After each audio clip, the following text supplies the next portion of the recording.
Bonjour l'élite, nous sommes en septembre 2022 et j'ai le plaisir de vous retrouver pour lire avec vous l'un des récitats les plus mythiques du forum. Il a été écrit il y a 5 ans par Westbrook, il s'appelle J'ai traversé la France pour ça et il raconte l'histoire d'un jeune de 17 ans qui effectivement traverse la France par ses propres moyens pour rencontrer on va dire un amour de vacances et puis finalement est-ce que ça va bien se passer ou est-ce que ça va aller de désillusion en désillusion? Voilà.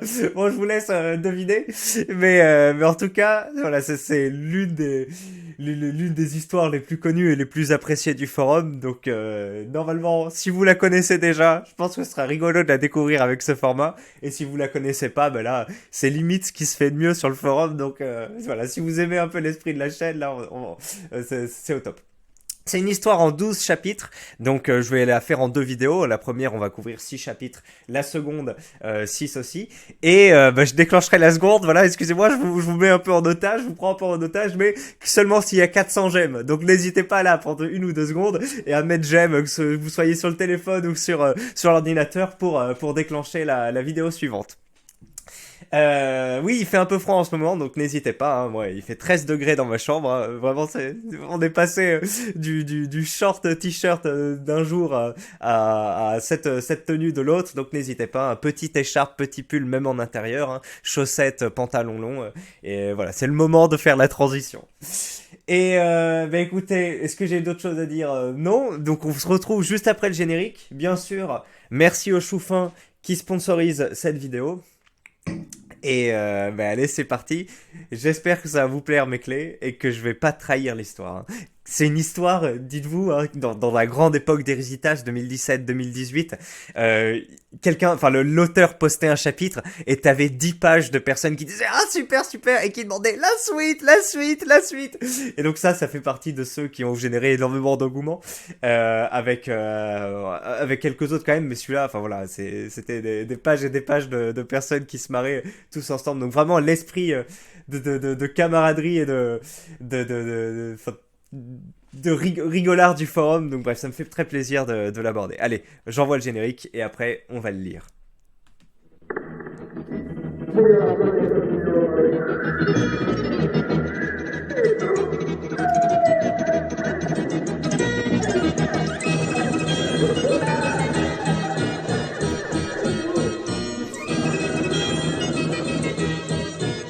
Un forum normaux avec des gens normaux. Hop là, parole à Westbrook. Bon, je m'emmerde, donc je vous écris un petit Risitas. C'est mon premier et l'histoire n'est pas folle, donc ne vous attendez pas à un truc de malade. Vous êtes prévenus. Tout est vrai à 100%, rien n'a été ajouté ou modifié. Chapitre 1, Connaissance. Tout commence en août 2011. J'avais alors 17 ans et une espèce de coupe de cheveux de fragile à la Justin Bieber. À cette époque, je n'étais pas encore un ray du fofo et je n'avais jamais bu d'alcool ni embrassé de femme. Lui, c'est Jérémy, mon meilleur pote, et il a un an de plus que moi. On voit la photo de Jérémy. Avec Jérémy, on décide de partir une semaine en camping. Cet enfoiré avait un fourgon aménagé 3 étoiles. On décolle, on fait un saut à Carrefour acheter des bières et du passoa. On arrive au camping, je précise que c'était en Bretagne, on se gare, et on n'était pas encore installé que les problèmes commençaient déjà. Bonjour, ce serait pour prendre un emplacement camping-car. Oui, je peux voir vos pièces d'identité, s'il vous plaît? Célestin, vous n'avez que 17 ans. Oui, pourquoi? Ça ne va pas être possible. Les mineurs doivent être sous la responsabilité d'un adulte. Mais mon copain Jérémy a 18 ans, c'est bon, non? C'est un adulte. Je vais voir avec la responsable. Bon, il faut l'attestation écrite et signée des parents. Mais on habite à 2 heures de route. Je suis désolé, mais c'est soit ça, soit vous n'entrez pas sur le camping. Je vous épargne les détails, mais en gros mon père a fait 2 heures de route pour venir signer une dérogation qui dit qu'il accepte que je sois sous la responsabilité de Jérémy. Sympa le père. Les choses sérieuses pouvaient enfin commencer. Il m'aura fallu attendre que quelques minutes avant que je prenne ma première cuite avec Jérémy. On enchaînait cuite et plage tous les jours, il faisait beau et c'était cool. Mais lors d'une après-midi ensoleillée, 2 jeunes demoiselles d'environ 15 et 16 ans passent à côté de notre emplacement. Jérémy et moi étions comme ça. L'une était une 7 sur 10 et l'autre 8 sur 10. Il fallait qu'avec Jérémy on trouve leur emplacement. On a cherché de longues heures dans tout le camping, mais on n'a pas trouvé. Le camping était très grand. Tant pis, on se contentera de leur passage devant notre emplacement à nous. Elles passaient plusieurs fois par jour devant. et ce volontairement, en nous lâchant des petits regards et des petits sourires. Mais on était timides et elles aussi. Du coup, personne n'osait faire le premier pas. C'était frustrant car on ne pouvait que les mater de loin, genre à peu près à 5 mètres, la distance entre l'allée et notre table de camping. Juste sur la gauche de notre emplacement, il y avait un muret, et un trou dedans, et on s'est rendu compte qu'elle nous matait par le trou, genre comme ça, mais vraiment comme ça, par le trou de la lorgnette. Voici une vraie photo du mur avec le trou. Regardons. Ah oui, d'accord. C'est plus qu'un trou. C'est non, pas une lucarne, mais bref, une petite fenêtre dans le mur. Et elle se mettait comme ça. Oh, c'est rigolo. Ça a duré 3 jours comme ça à peu près. Mais un beau jour, elles passent toutes les deux devant et lancent un salut. Salut. Sympa les bières, ah ah. Ah oui, sympa. On avait pris l'initiative d'aligner nos bières sous le fourgon comme des beaufs. Vraie photo. Ah oui, pas mal. En plus, c'est quoi? C'est des vieilles Cronenbourg, bon. Allez. Mais oui, ça donne une identité visuelle, on va dire. Punaise la honte. Moi, c'est Alexandra, photo proche de la réalité. Et moi, c'est Morgane. Salut, je m'appelle Célestin. Et moi, c'est Jérémy. Vous venez d'où? On habite pas très loin, genre 2 heures. Et vous? Nous, on vient de Savoie, à 10 heures de route. Ah oui, dis donc, c'est loin ça. Elles avaient 2 ans de moins, mais elles étaient plus à l'aise que nous. Mais plus la conversation avançait, plus on était à l'aise aussi. Avec Jérémy, on se dit que c'est cool. Maintenant qu'on a fait connaissance, on va pouvoir faire des trucs ensemble à 4 demain. Comme aller à la plage pour les mater en bikini. Vous restez encore combien de temps au camping? On part demain... on part demain matin à 8 heures. Et la merde. Tout le château de cartes qui s'effondre. Il les rencontre, il discute avec elle et ils partent directement. Elle partait demain matin à 8 heures. Tous ces efforts pour ça. Ah oui, c'est ballot. On venait juste de faire connaissance. Il était genre 21 heures, elle devait aller manger. Elle nous propose de s'échanger nos numéros. Jérémy et moi, on tchatchait par SMS avec Alex et Morgane. J'ai oublié de préciser, mais vous l'aurez sûrement compris, Alex, c'est la 8 sur 10. Elle était en mobile home avec ses parents. Le soir, vers 1 heure, quand leurs parents dormaient, elle nous propose d'aller les voir à la fenêtre de leur chambre. Oh là là, ça je sais pas si vous avez connu ça dans votre jeunesse, mais c'est des moments forts. Avec Jérémy, on y va de ce pas. Il fallait pas parler trop fort pour ne pas réveiller leurs parents. On discute jusqu'à genre 4 heures du matin, puis on les a laissés dormir. Le lendemain matin, c'était prévu qu'on aille les voir une dernière fois à 7 heures avant leur départ à 7 heures. Elles habitaient à 10 heures de voiture, c'était pas la porte à côté. Sauf que 7 heures, bordel. Les douches ouvraient à 8 heures et on n'allait pas aller les voir pas coiffés ni lavés. On décide donc de se lever à 6 heures et d'escalader les grilles des douches du camping pour pouvoir se laver. On se lave à l'eau froide. Ça n'a rien d'étonnant, hein. Je me lave à l'eau froide tous les jours. Hein. Puis on va les voir.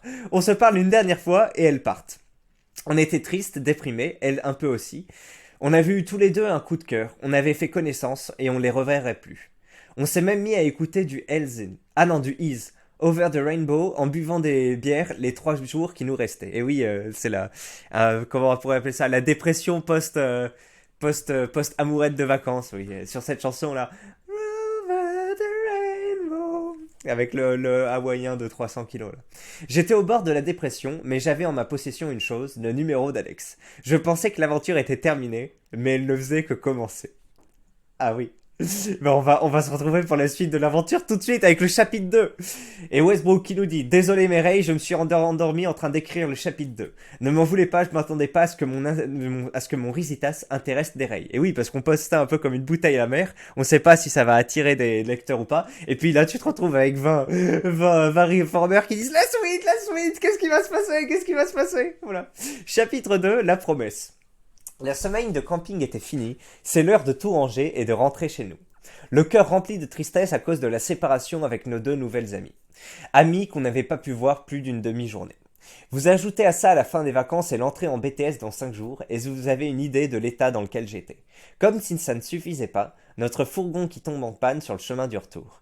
Les semaines qui ont suivi, je parlais beaucoup avec Alex et Morgane. Par MSN, je tiens à le préciser. Bonne époque. Les Wiz, tout ça. Avec mon pseudo OOXX Célestin XXOO. Et mon avatar de tête de mort car je me prenais pour un hacker. Alors que la seule chose que je savais faire, c'était installer un patch Wiz illimité. Et j'essayais d'impressionner les filles avec ça. Bref. Bon, ça, si vous êtes de la jeune génération, vous savez pas forcément ce que c'est. En gros, les whiz, tu pouvais faire secouer l'écran de la personne avec qui tu discutais en lui envoyant un whiz, ça faisait dzz. Il y avait ça sur Facebook aussi, je crois, au moment. Et sauf que au bout de 3 ou 4 fois, ça bloquait. Et donc lui, il téléchargeait un truc pour le faire en boucle, et du coup, les filles disaient, waouh, mais t'es trop un hacker! Il faut savoir que je parlais davantage à Alex car j'avais une préférence pour elle. En même temps, c'était une 8 sur 10. On parlait beaucoup. On essayait sûrement de rattraper le temps perdu au camping.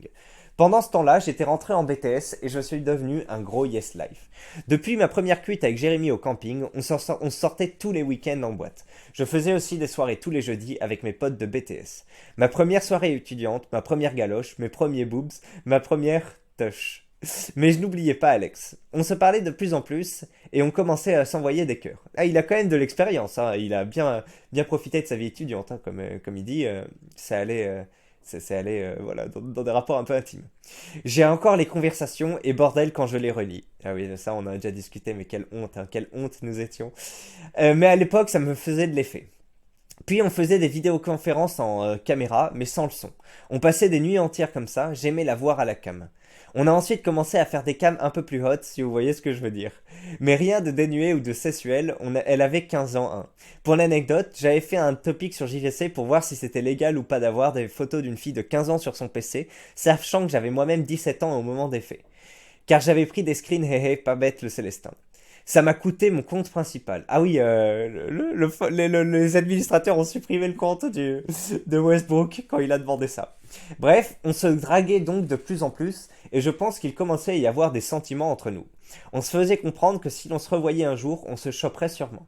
Mais on se disait jamais ça directement, toujours avec subtilité. Ça m'excitait, mais ça ne réduisait pas les 1000 kilomètres qui nous séparaient. Moi, je venais d'avoir 18 ans, j'avais envie de la voir, elle aussi, mais je n'avais pas d'argent pour payer le train ou l'essence. On continuait à se parler et à faire des visios, s'envoyer des cœurs, et un beau jour, on s'est fait une promesse mutuelle. Je ne sais plus de quoi c'est parti, mais en gros, la promesse, c'était que lorsque on se reverrait, on devait s'embrasser. Il me semble qu'on se disait genre, ouais, mais t'imagines si on se revoit dans longtemps, et qu'on n'a plus les mêmes sentiments, etc. Non, mais t'inquiète, on va se faire une promesse. Et c'est parti d'un truc comme ça. Bordel, on aurait dit des amoureux de maternelle, j'avais 18 ans, verrez, oui. Oui, oui, tout à fait, mais bon, c'est mignon. Quelques jours plus tard était arrivé le mois de janvier, et là vint une bonne nouvelle. Elle me fait savoir qu'avec Morgane, il comptait revenir au même camping l'été prochain. Bordel, j'allais peut-être enfin pouvoir choper ma dulcinée. C'était même gagné d'avance. Les mois passent, l'été approche, et là, elle me sort que finalement, ils ne pourront pas venir car son père a eu un problème de dos. Un problème de dos. J'étais dégoûté. Cet été-là, je suis quand même retourné au camping avec Jérémy, dans le même camping. Il s'est aussi passé tellement de choses qu'un Risitas de 15 chapitres pourrait lui être dédié. Mais ce n'est pas le sujet, ne nous égarons pas, Alex est toujours dans mon viseur. L'été était fini et j'étais reparti pour ma deuxième année de BTS. Pendant 1 an, je suis sorti tous les jeudis soirs. J'ai absolument rien branlé à l'école. J'ai séché environ 500 heures de cours, comme l'année précédente d'ailleurs. J'ai même fait un tuto pour sécher comme un pro s'il y a des intéressés. Mais j'ai eu mon BTS en finissant meilleur élève académique. Avec Alex, on continuait à se parler et à placer au centre des discussions notre fameuse promesse. Retenez bien cette promesse, car elle était essentielle pour les prochains chapitres, vous vous en doutez. Une demi-année passa et l'été suivant approchait. Elle me dit que cette fois c'est bon. Elle, Alex et Morgane et leurs parents devraient revenir cet été au camping. Donc elle devrait avoir 17 ans, je pense, si 2 ans ont passé. J'étais en mode hé hé hé. Mais pour une raison dont je me souviens même plus, ils ont de nouveau annulé. Le problème était qu'elle était mineure et dépendante de leurs parents. S'ils venaient pas, elle non plus. On était tous les deux dégoûtés. On avait vraiment envie de se voir et concrétiser notre promesse. Cet été-là, je suis à nouveau retourné au camping avec mon pote Jérémy. Et à nouveau, je pourrais en faire un Risitas à part entière. J'avais terminé mon BTS et entamé une année de graphisme en coloc avec mon deuxième meilleur pote Kevin. Dis donc les années passent, les personnages grandissent. J'avais 2 meilleurs potes, et aujourd'hui encore d'ailleurs, Kevin n'est pas un nom d'emprunt, je précise. Pendant ces 2 années écoulées à parler uniquement sur SMS, puis Skype, puis Messenger, MSN, pardon, pas MSN, j'avais mûri, pris de l'assurance, laissé pousser ma barbe. C'est toujours pareil, on se faisait des visios et on parlait de notre promesse avec Alex. Donc là par contre, l'auteur est devenu majeur, à 19 ans, mais pas la fille, 17 ans. Après, voilà, chacun a ses positions sur le sujet. Voilà, je sais pas ce que vous en pensez, mais moi, 19-17, alors que tu t'es connu à 17-15, rien de choquant. pour moi. Bref, et un beau jour, je me dis, allez Célestin, cette fois t'arrêtes d'attendre, tu portes tes burnes et tu vas la voir. C'est décidé, j'irai la voir. Je traverserai la France et ses 1000 kilomètres pour la rejoindre et concrétiser notre promesse. Mais pas de n'importe quelle manière. Je vais lui faire la surprise et débarquer sans la prévenir. Ça peut que bien se passer, n'est-ce pas? Est-ce qu'on lit la suite? Bien sûr qu'on lit la suite, on est au 3e chapitre sur 6.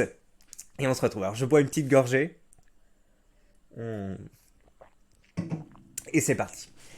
Les règles qui me sortent qu'un Risitas en kit s'écrit à l'avance. Non, justement, ça permet de rester et voir si ça plaît avant d'écrire inutilement plusieurs chapitres. C'est mon premier Risitas et je pensais que j'allais bider. Alors ça, c'est qu'en gros, y a des mecs sur le forum, maintenant moins, mais à l'époque, ils aiment pas quand on poste un Risitas en plusieurs chapitres. Ils croient qu'un mec, il va prendre, voilà, 100 heures de sa vie, rédiger tous les Risitas, mettre toutes les photos, les stickers, parce qu'à l'époque, c'était super long. Maintenant, on peut juste faire des copier-coller à partir de Risibank, mais à l'époque, il fallait télécharger le sticker ou faire enregistrer tout. Enfin bref, c'était un bordel. Vous pouvez pas faire copier-coller comme aujourd'hui et copier le lien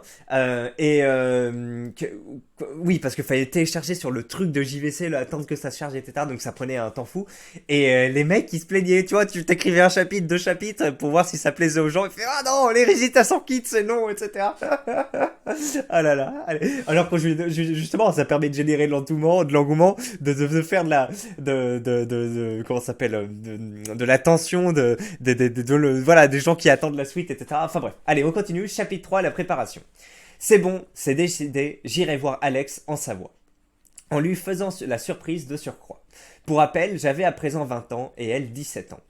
Et on habitait à 100 km l'un de l'autre. On voit qu'il y en a un qui vient de la Bretagne et l'autre de la fameuse Savoie. Il fallait donc que je prépare ça, car ce n'était pas si simple, et j'étais un prolo avec peu d'argent, ne l'oubliez pas. Qui de mieux pour m'aider à organiser ça qu'une amie d'Alex sur place? Et oui, on se souvient de Morgane. Vous l'avez décidé, je suis donc retourné parler à Morgane. Je ne lui avais pas reparlé depuis plus de 2 ans. Je lui ai dit que j'ai très largement gardé contact avec Alex et je lui explique mon idée. Elle la trouve excellente et se dit prête à m'aider. Je ne savais pas combien de temps partir. Je me dis que si je pars 7 jours et qu'Alex me recale, je vais bien m'emmerder les 6 jours restants. Mais si je vais 15 jours et que tout se passe bien, je vais regretter de ne pas être parti plus longtemps. 4 jours me semblait être un bon compromis. Je ne savais pas où dormir et l'hôtel était bien trop cher en bon prolo que je suis. J'avais 3 nuits à passer, je me dis qu'Alex va m'inviter à dormir chez elle une nuit, la dernière nuit. Le problème, c'est que je ne pouvais pas lui demander, sinon ça gâchait la surprise. Bordel, c'était déjà assez compliqué comme ça, mais aussi en plus il fallait compter sur le facteur chance. L'hôtel, c'était vraiment trop cher. Pour les 2 premières nuits, je n'ai pas le choix, je vais devoir faire du couchsurfing. Pour ceux qui ne connaissent pas, le couchsurfing, c'est dormir chez l'habitant gratuitement, mais il faut être un genre social over 5000. J'étais un yes life, mais faut pas non plus exagérer. Oui voilà, couchsurfing, souvent, tu vas chez l'habitant, après vous allez visiter un peu la ville, vous allez en bar, etc. Ça a connu son heure de gloire avant l'explosion de Airbnb, parce que maintenant les gens se disent, attends, le couchsurfing existe toujours, mais il y a toujours des gens qui se disent, mais attends, autant rentabiliser la chose, et au bout d'1 an, 2 ans faire du couchsurfing, t'as rencontré plein de personnes, au moment tu dis bon, le lien social c'est sympa mais je préfère me payer des vacances, voilà. Je vois qu'il y a 3 couchsurfers sur la ville d'Alex. Le premier est un mec, non merci. Les 2 autres, une meuf 5 sur 10 de 30 ans et une grosse vache, moins 100 sur 10 de 30 ans. La 5 sur 10 ne m'a pas répondu. J'appelle donc la grosse vache. Je lui dis que j'aimerais me faire héberger le X octobre et peut-être le XX. Elle me dit que c'est ok. Je me dis aussi que si vraiment Alex ne m'héberge pas la 3e nuit, je demanderai à la grosse de me dépanner une autre nuit. Bon, l'hébergement était plus ou moins réglé. Maintenant, il fallait gérer le lieu de la surprise. Pendant ce temps, Morgane s'arrangeait avec les parents d'Alex pour connaître ses heures de cours, de danse, etc. et faire en sorte que ce soit sûr qu'elle soit là les 4 jours où je viendrai. Tout semblait s'emboîter parfaitement. Je décide donc de commander mes billets de train. J'en avais eu pour 160 €. C'est presque toutes mes économies qui sont passées dans les billets.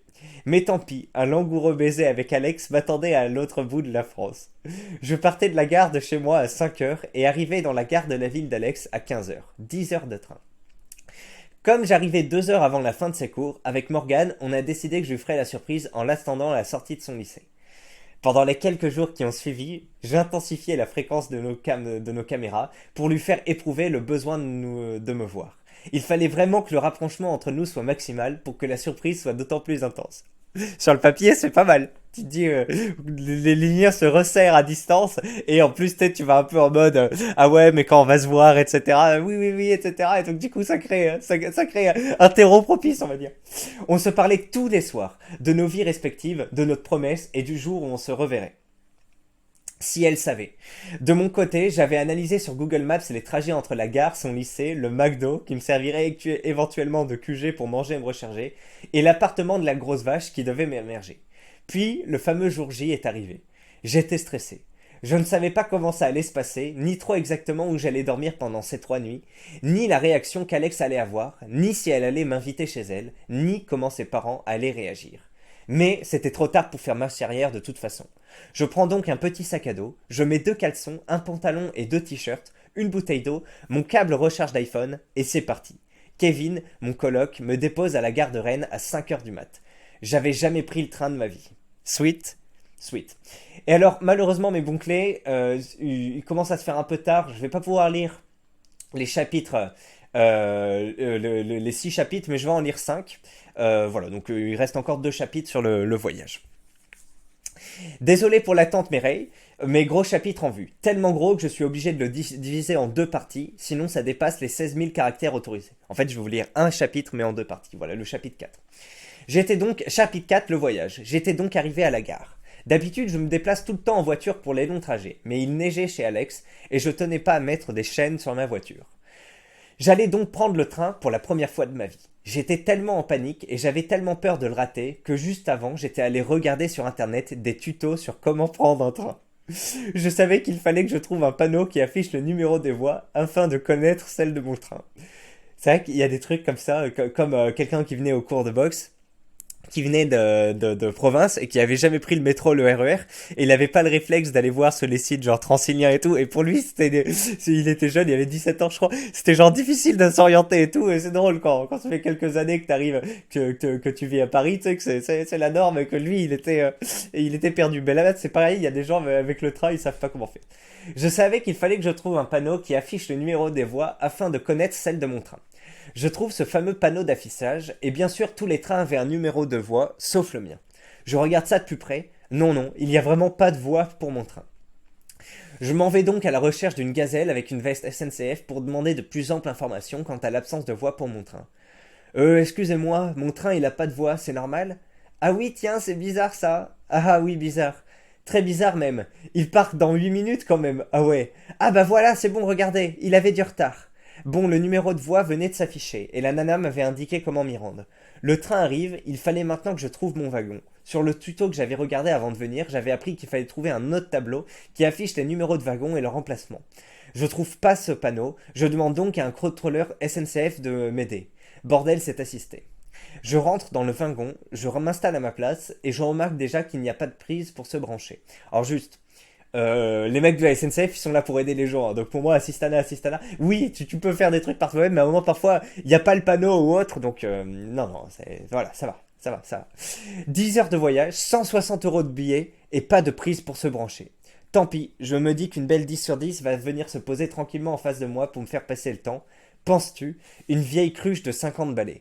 En plus je suis dos au sens du trajet. Je me suis fait entuber sur toute la ligne. Je mets donc mes écouteurs et je commence à écouter de la musique. J'étais en panique car je me faisais chier, mais il fallait que je garde de la batterie pour contacter Morgan. Ah ouais. Une fois arrivé sur place, je baissais même le volume de la musique en pensant économiser de la batterie. Ouais, on a connu ce genre de situation, hein, où on n'a pas... c'est difficile d'évacuer son ennui autrement qu'avec le téléphone, mais on doit garder une batterie. À la fin, t'arrives à 4%, tu te dis, allez, je vais tenir jusqu'au 4%, jusqu'au 3%. Allez, à 3%, j'arrête. T'arrives à 2%. Et à la fin, finalement, t'arrêtes au 1%, du 1%, tu peux plus rien faire. Et tu communiques avec le mec, tu dis, attends, je suis juste à 1%. Ah là là là là. Au bout de 4 heures environ, le contrôleur vient pour vérifier les billets. Bonjour monsieur, je peux voir votre carte jaune s'il vous plaît. Ah oui, la carte jaune, il semblerait que je l'ai oubliée. Bordel de merde. J'avais oublié ma carte jaune SNCF 18-27 ans. Car il faut savoir que c'est la première fois que je prenais le train, et j'avais pris une carte jaune 18-27 ans car c'était moins cher que de prendre 2 billets normaux. Ma carte était rentabilisée et me faisait gagner de l'argent en un seul aller-retour. Sauf qu'au final, elle m'en fera perdre de l'argent. J'avais quasiment rien à prendre, mais le seul truc que je devais pas oublier, je l'avais oublié. Le contrôleur qui me fait: ah bah je suis désolé, mais du coup je vais devoir vous mettre une amende. Quoi? Une amende? Sérieusement? Je peux pas juste passer la SNCF à la semaine prochaine pour montrer ma carte? Ouais, ça c'est vraiment des enfoirés. En plus, je comprends pas. Putain, c'est censé être plus ou moins un truc public et ça te baise. Genre, ça fait des vieilles stratégies à la con pour vendre des cartes, pour économiser, etc. Mais pourquoi vous proposez pas directement le billet moins cher? Tu te dis, c'est débile. Enfin bref. NTM, punaise, je suis déjà assez prolo comme ça. Je lui sors: désolé, j'ai pas de quoi payer. Dans ce cas, je vais devoir garder votre pièce d'identité. Mais bordel, le montant de l'amende, c'était genre la différence entre le billet normal et le billet tarif réduit jeune, plus un supplément.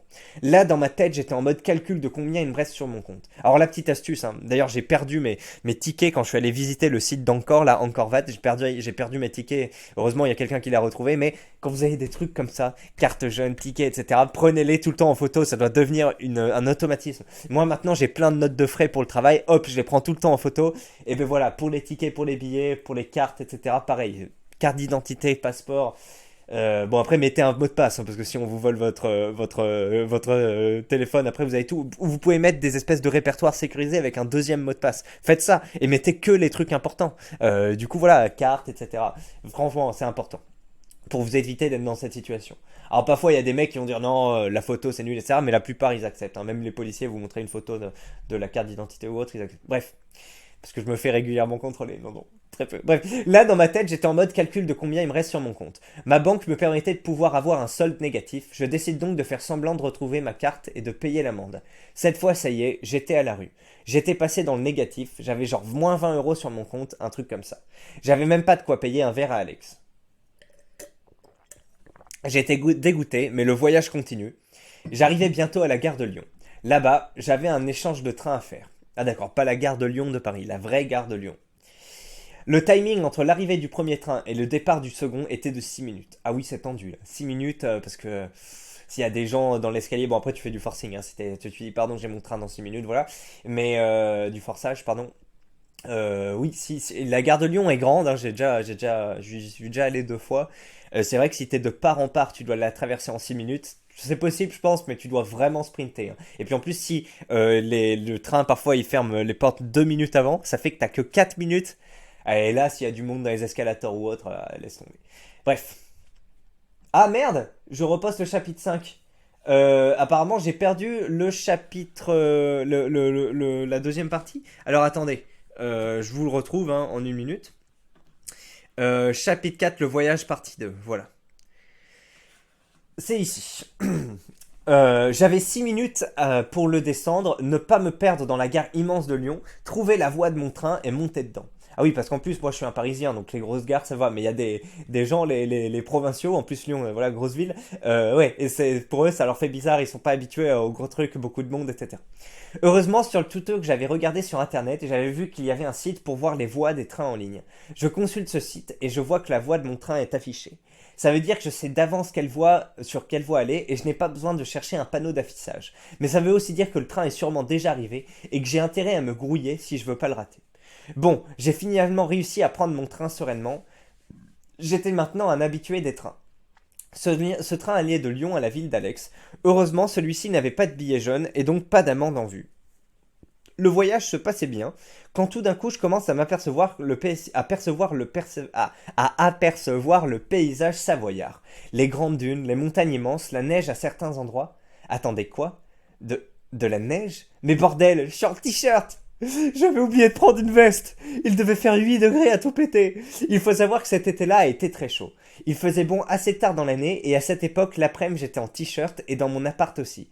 Sauf que dans la précipitation et le stress, j'avais complètement oublié de prendre une veste et je m'en suis rendu compte qu'au moment où on était bientôt arrivé en Savoie. Le problème, c'est qu'ici, dans les montagnes, il faisait pas la même température qu'en Bretagne.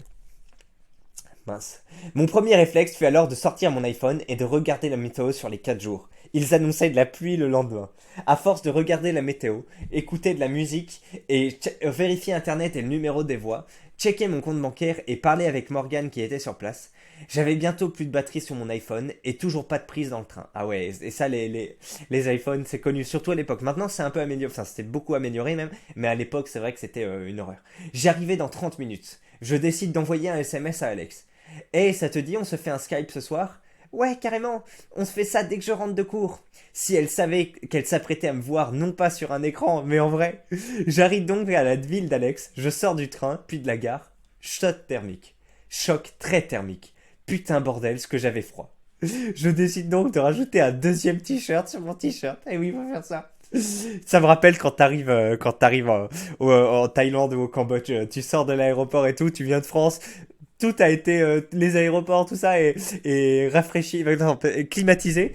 Et tu sors de l'aéroport et là tu te dis attends, qu'est-ce qui se passe? C'est temporaire ou pas? Pourquoi l'air m'écrase? Pourquoi il fait 38 degrés? Ah oui, ça c'est... Non, bref, même chose, choc thermique.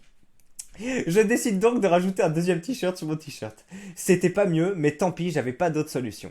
Avec moins 20 € sur mon compte, vous vous doutez bien que je n'avais pas acheté une doudoune en peau de bison chez Armani. J'avais déjà pas les moyens d'un sac poubelle. Je sortais donc tranquillement de la gare, j'avance sur 5-10 mètres, et là il y a un SDF qui me sort. Excusez-moi monsieur, vous aurez pas une petite place s'il vous plaît? Bordel. J'étais en t-shirt sur 8 degrés, j'avais plus de thunes, 2% de batterie, et je savais pas où j'allais. J'envoie SMS à Morgane pour lui dire que j'étais bien arrivé, et je lance le GPS sur mon iPhone vers le McDo le plus proche. Il fallait que je me recharge et que je mange, j'avais pas bouffé depuis 5 heures du matin. Je fais 5 minutes à pied, mon iPhone qui tombe en cours de batterie. Heureusement, j'avais eu le temps de mémoriser le chemin. Il me restait encore une trentaine de minutes à marcher. Ça faisait beaucoup de marche, mais j'avais plus de thunes pour le bus et de toute manière, je savais pas où j'étais ni où aller, et donc quel bus prendre. En plus, et puis j'avais froid. Au moins la marche me réchauffait un peu. J'arrive au McDo, je branche mon iPhone et je bouffe un maxi best-of. Bordel, heureusement que ma mère m'avait filé un paquet de tickets resto avant de partir. Mon iPhone se rallume, je contacte Morgane et je lui explique la situation. Elle me dit qu'Alex finit les cours dans 1 heure. Elle me donne aussi l'adresse de son lycée et me dit de la retrouver devant en attendant. J'attends d'avoir une vingtaine de pourcentage de batterie pour pouvoir mettre le GPS jusqu'au lycée d'Alex, et là je pars m'y rendre. À peine arrivé que je vois Morgane qui m'attend. Bordel, ça faisait bizarre, plus de 2 ans qu'on s'était pas revus. Elle était passée de ado squelettique à 16 ans à jeune femme de 18 ans avec une bonne poitrine. Ah, salut, ça fait plaisir de te revoir. T'as pas froid comme ça en t-shirt? Non, ça va, t'inquiète. On discuta pendant quelques minutes quand la sonnerie du lycée retentit. Le stress commence à monter, je vois plein de gens sortir. Je cherche Alex parmi la foule. Oh là là, le moment doit être plein de tension et d'appréhension, c'est fou. Quand soudainement, je la vois arriver. Qu'est-ce qu'elle était belle. Elle s'approchait de la sortie et vit Morgane, donc elle alla la voir. Je précise que j'étais juste à côté de Morgane. Elle me reconnaissait pas. Elle s'avança. Toujours pas. Elle me reconnaissait toujours pas. Quand tout d'un coup, elle s'arrêta sur place, les yeux écarquillés. Elle m'avait reconnu. Sweet. Et oui, les clés, voilà. Elle l'a reconnu. Comment ça va se passer? Il reste encore 8 chapitres, vous vous rendez compte? Mais malheureusement, je peux pas continuer. La vidéo fait déjà 32 minutes. Je commence le travail. Et je dois vous laisser là, donc s'il vous plaît, mettez un commentaire, ça vous plaît. Là, on n'est pas encore dans le dur, hein. C'est vraiment la séquence d'introduction. Vous voyez que c'est relativement bien écrit, qu'il n'y a pas trop de fautes, qu'il arrive déjà à mettre un peu de situation et de la tension, etc. Le contexte est très bien posé, hein. Je pense que voilà, on a tous envie de savoir ce qui va se passer, et c'est là, à partir du chapitre 5, où vraiment ça va atteindre des sommets. En termes moi je vous dis pas plus, mais en tout cas ça va être incroyable. Donc s'il vous plaît, mettez un j'aime. On espère atteindre les 400 sur cette vidéo.